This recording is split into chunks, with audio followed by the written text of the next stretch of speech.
എല്ലാ മലയാളിയെ പോലെ ലോകത്തുള്ള എല്ലാ മലയാളികളെ പോലെ എനിക്ക് മതിയായ സന്തോഷമുണ്ട്. പ്രത്യേകിച്ചും ഞങ്ങൾ മലയാള സിനിമയിൽ പ്രവർത്തിക്കുന്നവരിലെ എല്ലാവർക്കും കൂടുതൽ സന്തോഷമുണ്ട്. എത്രയോ വർഷമായിട്ടുള്ള ഒരുമിച്ച് പ്രവർത്തിച്ചിട്ടുള്ള ഒരു ആത്മബന്ധമുണ്ട്. സഹപ്രവർത്തകർ എന്നുള്ള രീതിയിൽ അത്രയും ആത്മബന്ധമുള്ള ഞങ്ങളെപ്പോലുള്ള ആൾക്കാർക്കൊക്കെ വലിയ സന്തോഷം തന്നെയാണ്.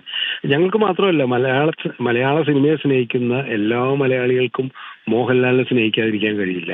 മോഹൻലാലിന്റെ സിനിമകളും മോഹൻലാലിന്റെ കഥാപാത്രങ്ങളും ഇല്ലാതെ മലയാളിക്ക് അവരുടെ ജീവിതം തന്നെ കൊണ്ടുപോകാൻ സാധിക്കാതെ വിധം എല്ലാവരുടെ മനസ്സിലും മോഹൻലാൽ എന്ന് പറയുന്ന ഒരു കംപ്ലീറ്റ് ആക്ടറുണ്ട്. നമ്മൾ അതുകൊണ്ട് തന്നെയാണ് അദ്ദേഹത്തെ കംപ്ലീറ്റ് ആക്ടർ എന്ന് വിളിക്കുന്നത്. ഏത് തരം കഥാപാത്രങ്ങളായാലും ശരി, അദ്ദേഹം മഞ്ഞിൽ വിരിഞ്ഞ പൂക്കൾ പോലെ നമുക്ക് നോക്കിയാൽ അറിയാലോ, ഇത്രയും വർഷം ഏറ്റവും അവസാനം തുടരും, ഹൃദയപൂർവ്വം ഒക്കെ എത്തിയപ്പോഴും നിൽക്കുമ്പോഴും അദ്ദേഹത്തിന്റെ അഭിനയം നമുക്ക് മടുത്തിട്ടില്ല. ഇന്നുവരെ നമുക്ക് മടുത്തിട്ടില്ല ഒരു സിനിമയിൽ പോലും. മോഹൻലാൽ അഭിനയിച്ചത് മോശമായി എന്ന് ഇന്നുവരെയും ഒരു സിനിമയിൽ ആരും പറഞ്ഞിട്ടില്ല. അപ്പൊ അങ്ങനെ നിൽക്കുന്ന ഒരു ആക്ടറെ അംഗീകരിക്കുക എന്ന് പറയുന്നത് വൈകിപ്പോയി എന്ന് തന്നെ ഞാൻ പറയുള്ളൂ. അത് ഇന്ത്യൻ സിനിമക്ക് കിട്ടിയ ഒരു അംഗീകാരമായിട്ടാണ് ഞാൻ കണക്കാക്കുന്നത്. മലയാള സിനിമയ്ക്ക് മാത്രമല്ല, അദ്ദേഹം മലയാള സിനിമയുടെ മാത്രം ആക്ടറല്ല, അത് ലോകം മുഴുവൻ അംഗീകരിക്കുന്ന ഒരു മികച്ച അഭിനേതാവിൽ ഒരാളാണ് അദ്ദേഹം.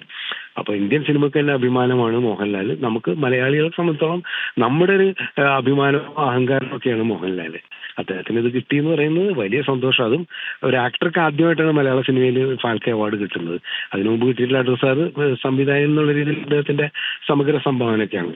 അപ്പൊ അതുകൊണ്ട് മലയാളികൾക്ക് എല്ലാവർക്കും നമുക്ക് അഭിമാനിക്കാം തന്നെയാണ് എനിക്ക് പറയാനുള്ളത്. ഒരുപാട് പകരം വെക്കാനില്ലാത്ത ഒരുപാട് സിനിമകളല്ല, ഒരുപാട് അഭിനയ മുഹൂർത്തങ്ങൾ തന്നെ മോഹൻലാലിനെ പറ്റി നമ്മൾ ഓർക്കുമ്പോൾ പെട്ടെന്നുണ്ടാവും. അതിൽ പലതും താങ്കളുടെ സിനിമകൾ അടക്കമാണ് ഉള്ളത് എന്നുള്ളതാണ്. അപ്പോൾ ഈ ഒരു സമയത്ത് എത്രമാത്രം അഭിമാനമാണ് താങ്കൾക്ക് തോന്നുന്നത്? അത് ഞാൻ ആദ്യം പറഞ്ഞത്, ഞാൻ സിനിമയിൽ പ്രവർത്തിക്കാൻ തുടങ്ങിയ കാലം മുതൽ മോഹൻലാലുമായിട്ട് പരിചയമുണ്ട്. ഞാൻ സംവിധായകനായിട്ട് വർക്ക് ചെയ്യുമ്പോൾ മോഹൻലാലുമായിട്ട് ഒരുമിച്ച് പടങ്ങൾ ചെയ്തു. എൻ്റെ ആദ്യത്തെ സിനിമയിലെ നായകൻ മോഹൻലാലാണ്. പിന്നെ മോഹൻലാൽ നിർമ്മിച്ച 2 സിനിമകൾ ഞാൻ സംവിധാനം ചെയ്തിട്ടുണ്ട്. ഉണ്ണികളെ ഒരു കഥ പറയാം, ഓർക്കാപ്പുറത്തൊക്കെ.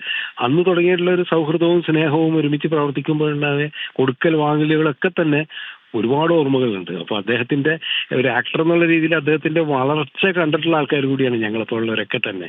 അദ്ദേഹം തുടങ്ങിയ കാലം മുതൽ അദ്ദേഹം എങ്ങനെയാണ് അദ്ദേഹം ഓരോ കഥാപാത്രങ്ങളിലൂടെയും മികവാർന്ന് വന്നത് എങ്ങനെയാണെന്ന് അനുഭവിച്ചും കണ്ടും അറിഞ്ഞിട്ടുള്ള ആൾക്കാരാണ് ഞങ്ങൾക്ക്, മലയാളി പ്രേക്ഷകരെ പോലെ തന്നെ.